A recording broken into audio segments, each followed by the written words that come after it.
Nations such as the U.S. wishing to enforce mass genocide often resorts to systematic dehumanization of the targeted group through propaganda, hate speech, and other forms of psychological warfare. By portraying targeted populations as subhuman or dangerous, genocidal perpetrators seek to justify violence and rally support for genocidal actions. In a prior video about the African American gender war, we delved into the concept of divide and conquer and how this psychological warfare tool has been applied to African Americans for centuries in the U.S. Today, we'll explore another psychological warfare tactic targeting African Americans that incorporates divide and conquer but also enforces genocidal actions. This psychological warfare tool began after the Civil Rights era and has been used successfully against African American people since the 1980s. This psychological warfare tactic is a term. It's called black-on-black crime. During the 1980s, under the Republican presidential administration of Ronald Reagan, a term emerged that would spread widely throughout the media, politics, and law, shaping modern narratives about crime within African American communities. Black-on-black crime became a phrase that not only permeated headlines but also influenced public perception, policies, and societal attitudes toward Black Americans. The genesis of the term black-on-black crime can be traced back first to U.S. media. This news media-coined phrase knowingly was used to reinforce negative stereotypes about African American communities. Despite news organizations being well aware that crime happens substantially more intraracially, meaning inside of a racial group, than interracially, between racial groups. It is commonly known in the media that when comparing violent crime intraracially among all racial groups, whites kill, sexually assault, and commit other violent assaults against one another substantially more than doing the same to other races. The same can be said of blacks, Asians, Hispanics, and all other races. In fact, the only racial group that kill interracially more are white people. They often target non-white people in race-hate crimes and mass shootings. African Americans are often their targets, and not the other way around.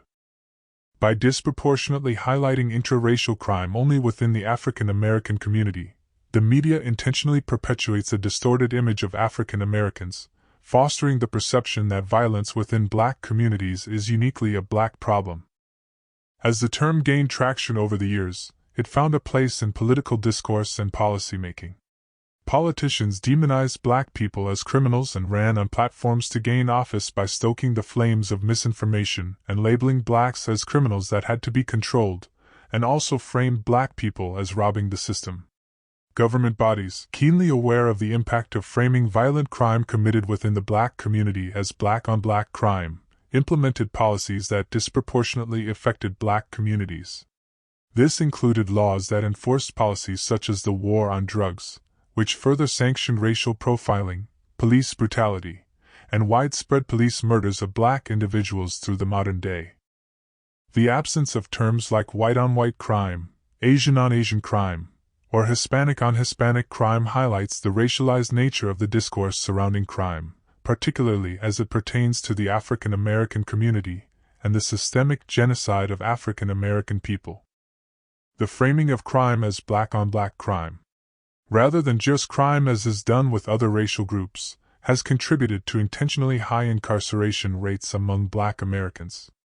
Policies fueled by the black-on-black crime narrative have disproportionately affected Black individuals, perpetuating a cycle of neo-slavery within the criminal justice system and all aspects of U.S. society. The use of this narrative has also contributed to racial profiling and normalized instances of police violence against unarmed Black individuals.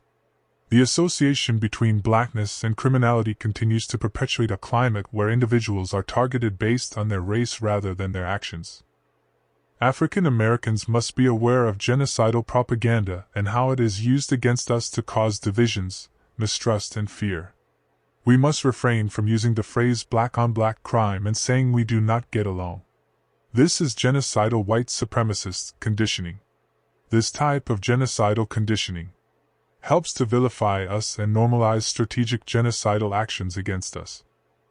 Our 400-year history, our current neo-slavery status, and the rise of white supremacy should be enough evidence for African Americans to realistically assess that the United States is not a safe place for us to live. It is highly unlikely that we will ever live in the U.S. in peace.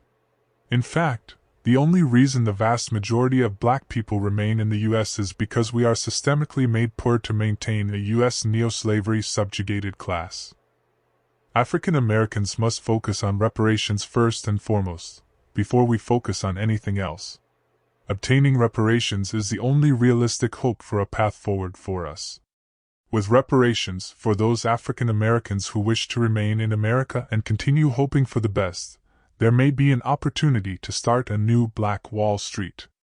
For others who are more pragmatic, we will be able to return to the land of our forefathers, purchase land, start our own nation, and forge a new future. Without reparations, we will simply remain trapped in the U.S. and continue suffering under a genocidal system. A significant movement is gaining momentum in the United States, focusing on a critical issue. African Americans are committed to casting their votes exclusively for the Democratic candidate nominated for the U.S. presidential election who pledges to sign an executive order for reparations within the first week of taking office, preferably no later than the week of January 6, 2025. Should the nominated Democratic candidate fail to commit to reparations, African Americans are prepared to collectively abstain from voting in the 2024 presidential elections. It is imperative to emphasize that African Americans will not support any candidate who refuses to endorse an executive order for reparations by January 2025. If the demand for reparations is ignored or if Congress rescinds the Democratic executive order for reparations, African Americans will initiate further mass boycotts targeting corporations and the U.S. military. To comprehend the underlying reasons behind this movement, we strongly recommend watching a video entitled, Reparations: Should African Americans Boycott the 2024 Elections in Return for Their Vote? This video provides an accurate depiction of African American history, tracing it from the post-slavery era to the present day. It vividly illustrates how both Republicans and Democrats have repeatedly collaborated to make promises to African Americans during election campaigns, only to renege on those promises once they secured the African American vote. In response to this systemic exploitation and the rise of normalized white supremacy, African Americans are embarking on this movement. Please like, share, and subscribe if you enjoyed this video. Subscribe to learn more about the African American reparations movement and to watch videos on African and African diaspora geopolitics, politics, news, history, religion, and economics.